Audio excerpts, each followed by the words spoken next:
안녕하세요. TMI 정보여왕입니다. 현재 한국은 하루 1000명이 넘는 코로나 확진자가 나오고 있습니다. 그런데도 다른 나라들에 비해서 백신 접종을 시작한 것도 아니고 한국 정부가 최종 계약한 물량은 2000만 명분입니다. 현재 화이자 백신 그리고 얀센 백신과 최종 계약을 하게 되면 2400만 명분이 더 늘어서 총 4400만 명분입니다. 하지만 아스트라제네카는 한국 정부가 유일하게 선구매 계약을 마친 백신인데 아스트라제네카의 예방 효과는 모더나나 화이자 백신에 비해서 예방 효과가 70% 수준인 걸로 보여졌고 공급 물량도 1000만 명분뿐이기 때문에 한국 국민들의 불안한 목소리가 높아지고 있습니다. 원래는 내년 3월에 백신을 공급받기로 되어 있었는데 물량을 받을 수 있을까? 아니, 왜 다른 나라들은 백신 접종을 시작했는데 우리나라는 아무것도 시작 안 하는 거야? 그리고 다른 나라들이 백신 확보를 할 때 우린 늦장 부리다가 한국 인구에 못 미치는 물량을 확보하질 않나?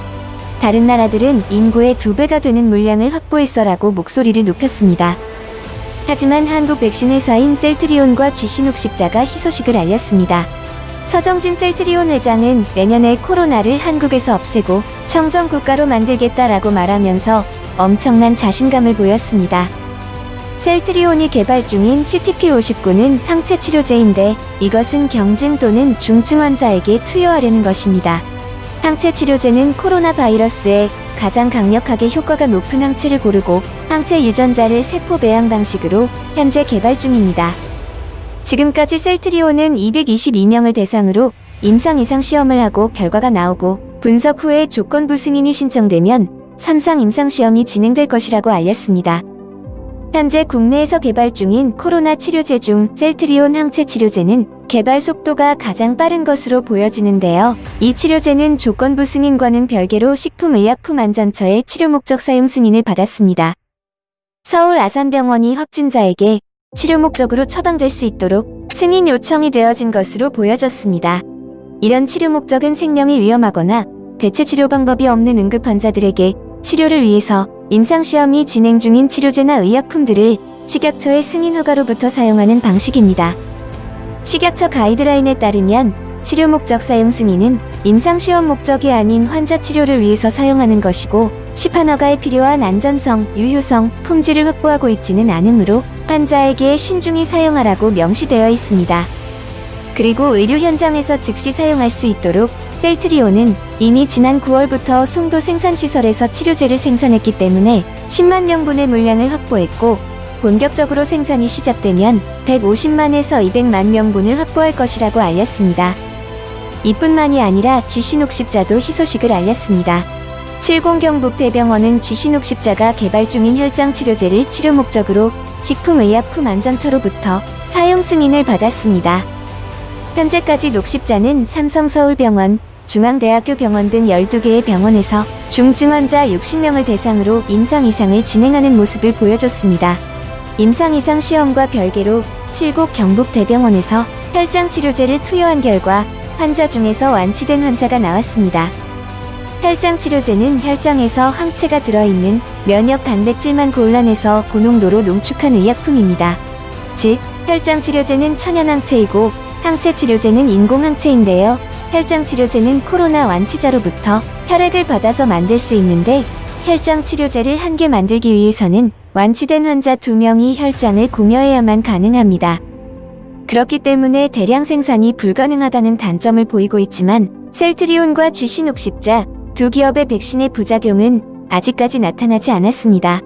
이처럼 한국의 백신 기업들은 경증, 중증 환자들을 모두 잡겠다는 확신을 보였습니다.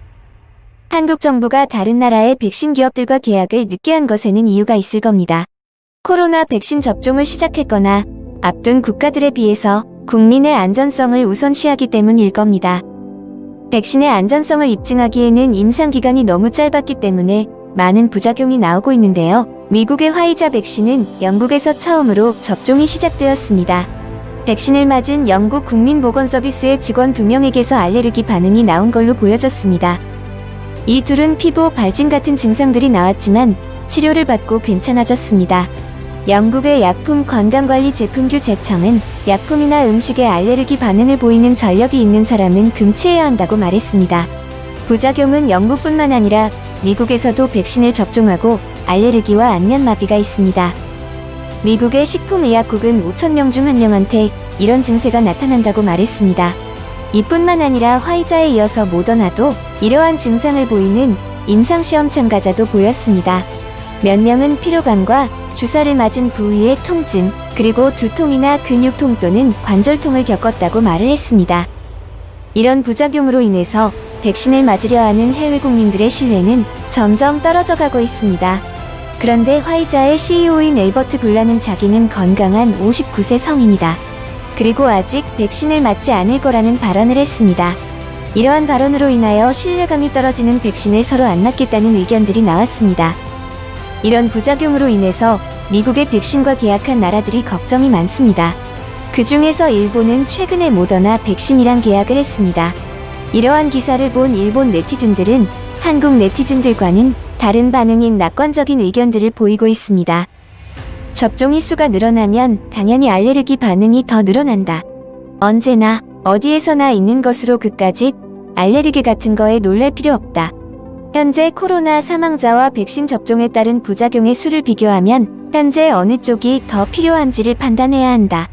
여전히 미디어는 불안을 촉구시키는 것밖에 하지 않는다. 언론은 불안을 부추긴다. 하지만 요즘 알레르기 체질인 사람이 증가하는 건 맞다. 영국처럼 심한 알레르기가 있는 사람은 애시당초 코로나에 감염되지 않도록 평소에 단단히 감염 방지에 노력을 하는 것이 중요하다. 모든 백신에는 부작용이 따를 수가 있다. 그렇기 때문에 어느 병원에서 백신을 접종하고 30분 정도는 병원에서 머무르면서 문제가 있을 시에 의사에게 진찰을 받을 수 있어야 된다고 생각한다. 하여튼 부정적인 요소가 보도되면 그것을 일본과 근을 붙이고 싶은 것 같다. 과민성 쇼크는 궁금하다. 이에 비해 한국이 계약한 아스트라제네카는 인도 이외의 긴급 사용 허가조차 나오지 않은 상황이므로 부작용을 신경 쓰지 않아도 되니깐 좋겠다. 어이가 없고 웃음만 나온다. 전 세계가 이 백신과 계약을 했다. 근데 일본이 모더나와 계약을 했다고 저렇게 말을 하는 것인가? 그럼 왜 한국은 백신 물량을 확보 못하고 가만히 놀고 있는 것인가? 한국은 알레르기 반응 때문에 계약을 하지 않는 것일까? 그것도 아니다. 한국은 이미 많은 백신과 계약을 했다. 한국은 할 말 없다. 다른 나라 신경 쓰지 말고 한국이나 신경 써라. 한국은 현재 확진자가 1,000명이 넘어가고 있는데 백신도 없고 무슨 배짱으로 그렇게 있는 거냐? 한국의 두 기업이 부작용 없는 최고의 백신을 만들어서 백신 계약을 안 했다고 무시했던 나라들에게 참교육을 시켜줬으면 좋겠네요. 시청해주셔서 감사합니다. 이상 TMI 정보여왕이었습니다. 구독, 좋아요 부탁드릴게요.